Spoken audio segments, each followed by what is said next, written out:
Hi everyone, so welcome back to my channel. Welcome back to the EMDR journal. So today is the fourth session, and today I am going to go through the most recent trauma I went through. And if you know, you know.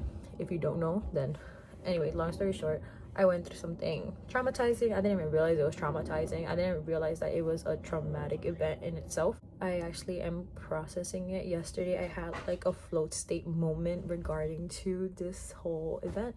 I did not feel safe enough. I did not feel safe enough to express my anger. I did not feel safe enough to express my comfort. I did shut down. I suppressed my feelings. Suppressing it basically was my protective mechanism. It is a trauma response. I was in a freeze moment. And yesterday I finally felt safe enough out of nowhere. I finally felt safe enough to feel the anger, to feel upset. And because what happened to me, it wasn't fair, it wasn't right, and it was preventable, and it really damaged a lot of my emotional security and also a lot of things like stability and whatnot. This is probably gonna be one of the first traumas where I have to do this in like 2 sessions because it really is deep. When you have complex PTSD, or CPTSD for short, which is what I have, your trauma is very layered. This is because you have gone through like repetitive traumas. It's a little bit different from PTSD, and it really affects a lot of things, somatics, physical, emotional, mentally, your thoughts, everything. It affects a lot of things. But this experience, it's very layered because I wanted to just keep it between me and this person, but unfortunately I realized the truth. I see things for as they are during this whole moment of clarity or flow state. I did the most that I did whatever I could do, and I'm still doing what I can do to heal and move on, because this is something I am healing on. This is something I am working on. And but I also don't want to overwork, because when you overwork, you overthink, you overstress, you overcompensate, you do all the overs, and it's not fun, guys. It's an experience where I was invalidated in. It was something that I was just judged against, misinterpreted, and a lot of things. There were so many things that happened, and I went through a lot of emotional distress, being invalidated and judged and degraded and demeaned and minimized. That was not fun. It was really not fun. So yes, that is what I will be working on, and I'm really excited. It's something that has truly deeply affected me. Everyone has like seen this shit affect me months later. I have finally felt the anger after almost 3 months, or actually it's been more than 3 months since this happened. And I finally feel safe enough to feel this, and I feel safe enough to actually express my emotions and my thoughts, and safe enough to actually open up to people around me all the way. This is something that had to deal with trust. This is something that had to deal with care, security. With CPTSD, it's just everything is layered. But I'm working through it one by one, and I believe in me. I really am safe. I am safe, I am loved, and I am strong. I have done this before. I can repair things. I can detach trauma. I am not a professional. Like, yes, I take psychologies, and yes, I minored in psychology. I am not a psychologist. I am not a psychiatrist. I am not a mental health professional. Just literally just my experience and what I read and what I learned and what I can gather. So there's that, I think I gotta start putting in like warnings or something. Okay, so it is Tuesday, almost a week after EMDR, and I'm not gonna lie, I'm feeling a lot more like my head is quiet. Honestly, I do a lot less ruminations, like even though all these horrible things are happening and whatnot, but like I still feel like a peace, like I'm very patient, and I just know things will work out. Just those first couple of days of EMDR, it feels like I am in a non-stop ending, like doom, doing my best to not self-sabotage or like sabotage anything else. I'm very sleepy though, that's one thing. Like, yeah, I'm still angry. I'm still angry about situation at hand, an anger that like I can actually handle and express like safely and healthily, and I just know everything will work out. I have power. And I like that the days are getting easier to go through with, and my mind is more clear. Like, I feel like I know what to say more better. There's just so much that I can say, but I don't want to make the video too long. But yeah, it is Monday. I am gonna insert this clip. I don't even remember, guys, Saturday. I think it was Saturday I made that video. Or was it Friday? That was Friday. I don't know. I think that Friday I went out. I got invited outside. So it's like, it was really nice to go outside, I really needed that. I needed that hangout. I needed that socialization. Saturday too, I saw like my friends at a party, and it really did help me feel a lot better. What did I do Sunday? Oh, I went to go hang out with some cousins and just laugh and whatnot. Like, I'm not gonna lie, I was still feeling horrible. Like, even though my sense of independence is like very low, this is a situation that I had to deal with a lot of like power and injustice, having to learn to be dependent one more time. But there's nothing wrong with that. There's really nothing wrong being dependent. Truth is that I am dependent on my friends. I am dependent on my loved ones. I just may not have a stability in my life right now, especially financially and whatnot, but I'm really trying my best, and I cannot underestimate the work that I am putting. Everything takes time. I will heal. Hi everyone. So it is Friday, 2 days after EMDR. Oh, we spilled the tea here. Well, it's not tea if it's trauma, but yeah. Tea for trauma and tea for tea. Okay, that sounded boring. Anyways, I had a whole shit of like depression hit me yesterday, today, Wednesday at night. It's annoying, but it's something I've overcome. Today I know what I want to talk about, and honestly, it's just coping. Depression, anxiety. I have mentioned before in the other video, depression, anxiety really does change your mindset. It really changes the form you think. I have always felt very unworthy, undeserving of. These things really have stripped me away from hobbies. I used to draw a lot. I was really into art. I was really into playing guitar and playing ukulele and playing drums and being musical and being, just doing all these things.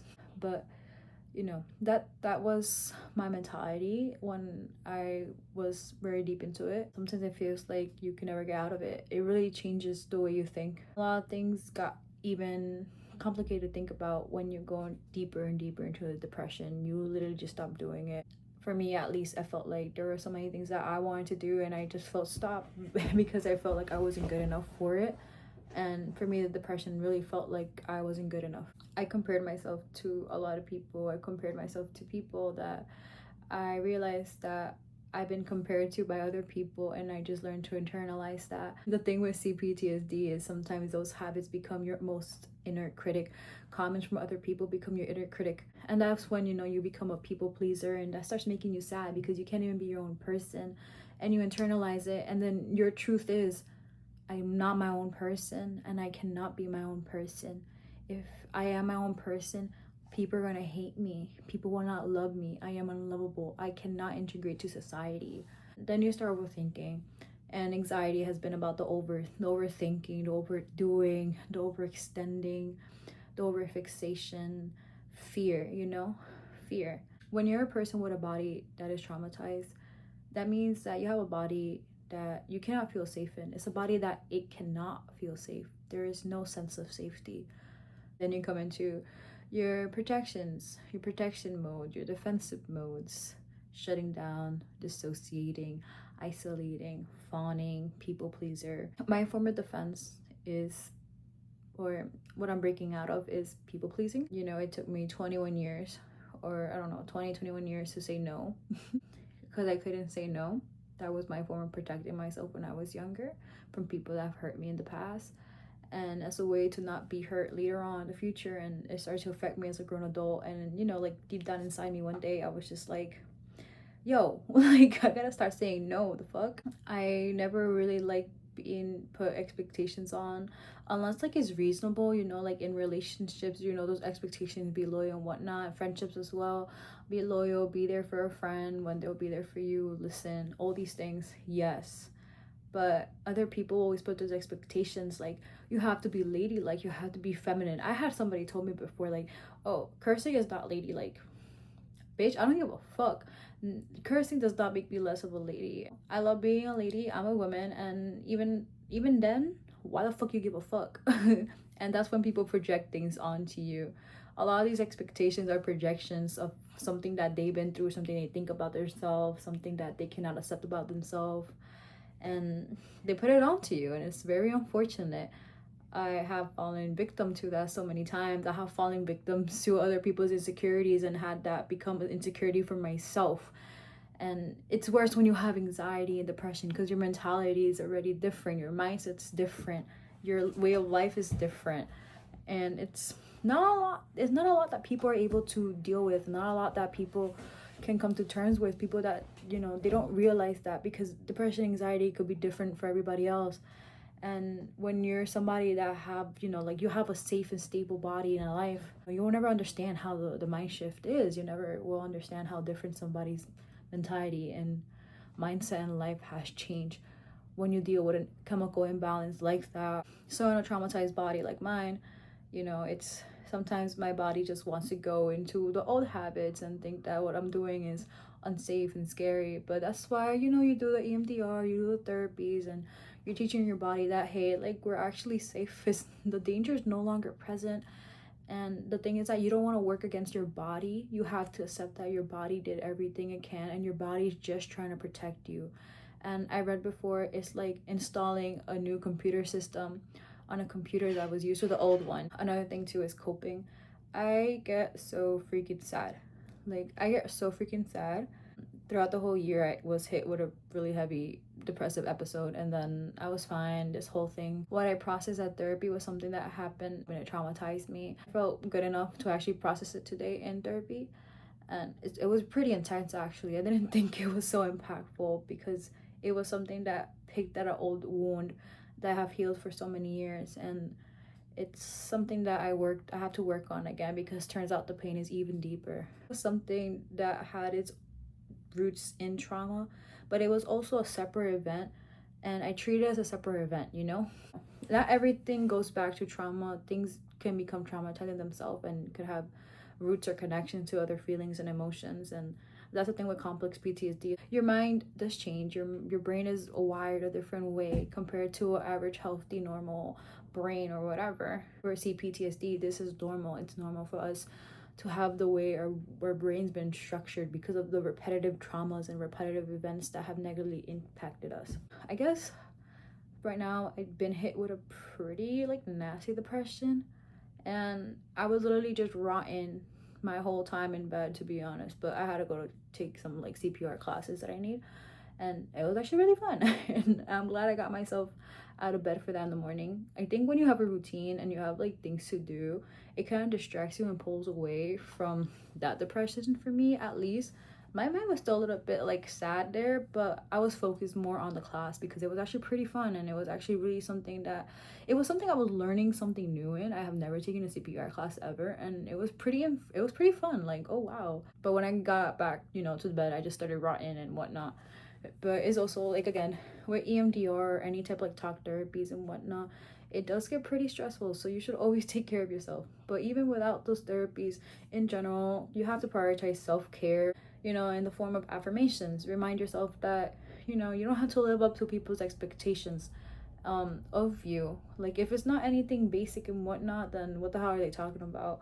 If your friend is expecting you to do everything for them and not be there for you, then what the hell are you doing? Definitely easier said than done. You can't always live up to people's expectations, and you're gonna disappoint people. But what is most important is you living up to your own expectations, and that is loving yourself, taking care of yourself, fulfilling yourself, and being surrounded by some great, awesome people. This is why I say having a great support system is amazing. My best friend literally pulled up over here, and we went to go have some food, and even though we kind of got scammed, we went to go watch the theater, and literally my mind just like got all this depressiveness that I was in, because I was just rotting away in bed. And it's, yes, I was resting, but also it just got sad because I started getting some sad thoughts and started feeling sad. And I'm grateful that I was able to go outside today, and it's literally those little like cute little things. Even if we didn't go watch a play and we just went to go take a nice little walk, like, it's nice having a great support system to fall back on, and just having good ways of coping. I really love journaling. I haven't journaled almost daily as I wanted to lately, but I've been trying to get back into the journaling again. Reading more. I've been watching animes again. Yippee! I'm gonna get back into reading mangas because I really do want to read mangas again. Like, I missed it. I had so much fun doing that. I want to read books again.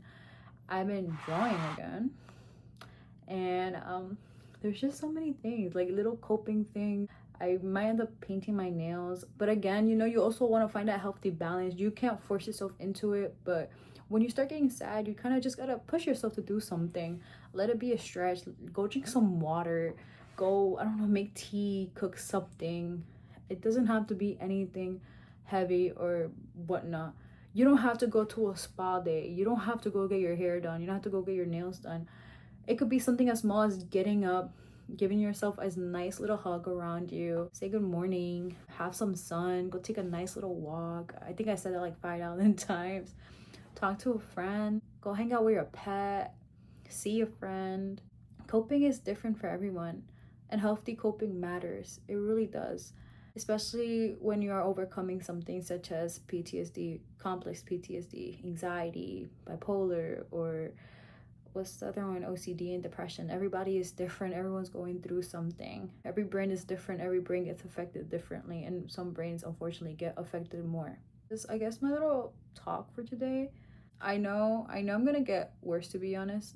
My makeup's pretty cute, and I want to take off my glasses so you guys can see my makeup actually. I know it's gonna get like a little worse. This was actually something, like, this trauma I went through, it was pretty heavy. It deals with a lot, but there is some things I really can't open up about yet. And this is some tea. This is like tea, like I call it tea when it was actually traumatic. I kind of cope things with humor, but not everything is humorous. Like, it's not funny. Like, what happened to me did fucking happen. It hurt. Just acknowledge that. Sorry guys, I think I just look so cute today. Like, it's all about taking it easy. Don't put too much on your plate. Easier said than done when you're trying to meet expectations, but also, like, there is expectations that you should put on yourself, and that is putting yourself first and taking care of yourself. Remember, like, other people's expectations, they should be reasonable within any kind of relationship, romantic, friendship, familiar. Like, you can't expect somebody to like give you everything, or like things that are not like expected. You know, expectations, you have to be realistic with it. Don't make them that are gonna hurt you. It's nice building goals. Set goals for yourself. Set realistic goals. Short-term goals, long-term goals, SMART goals. There are so many resources to learn about these things, and it's freaking fantastic. You know, there's so many things I'm still trying to integrate little by little, because you can't just integrate it all at once. You're gonna get overwhelmed. It's gonna be too much. And like I said, it's easier said than done. And it's hard too when you get a life busy, when you have a busy life, when you're working like 2 jobs and you're going to school full time and you got commitments and whatnot. I'm glad, like, I'm not gonna lie, I've been affected with the fact that I just work like little hours and I'm going through a financial crisis, or, you know, I'm just barely getting by, to be honest. It bugs me out. But I'm not gonna stress out about it, because setback happens for a major outcome, and you never know what's gonna happen. This has been a grateful and big opportunity for me to grow and reflect and get back into hobbies that I have wanted to get back into, like drawing and taking my studies serious. There's so many things that I want to do. Time. Trust the process. Believe in yourself. Take care of yourself. Stay connected in nature, stay connected to your friends. All of these things matter. I am trying to do my best to get off my freaking phone. Well, actually, I have been getting off my phone because I actually been reading and taking walks and enjoying nature and listening to music and going to the gym. Guys, I started painting, doing my makeup again. Like, this is a fun little liner I did, and I'm so glad. Like, it's cute. Yeah, so I guess that's the little talk for today.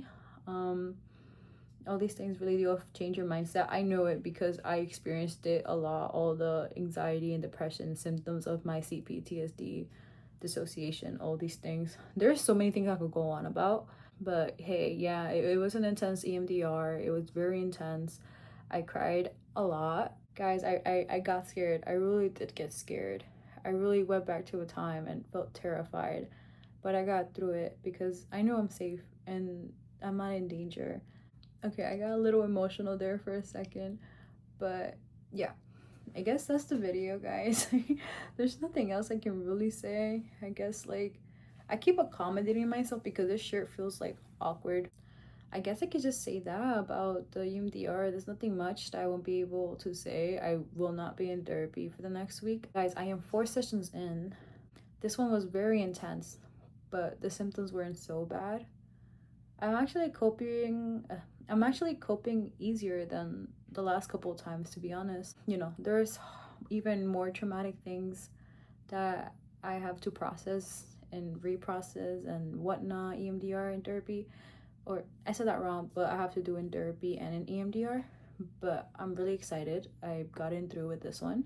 I'm glad I'm building my self-worth again. I'm so glad that like I feel really empowered. I am in power. I have power in my choices and whatnot. Then getting deep into like the other stuff. Like I have abandonment issues, to be honest, I'm still working on.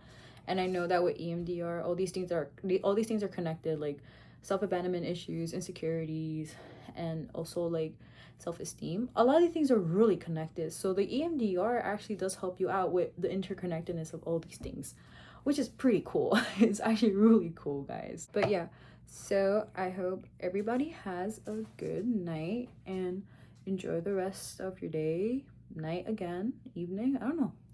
Just have a great one and stay safe out there.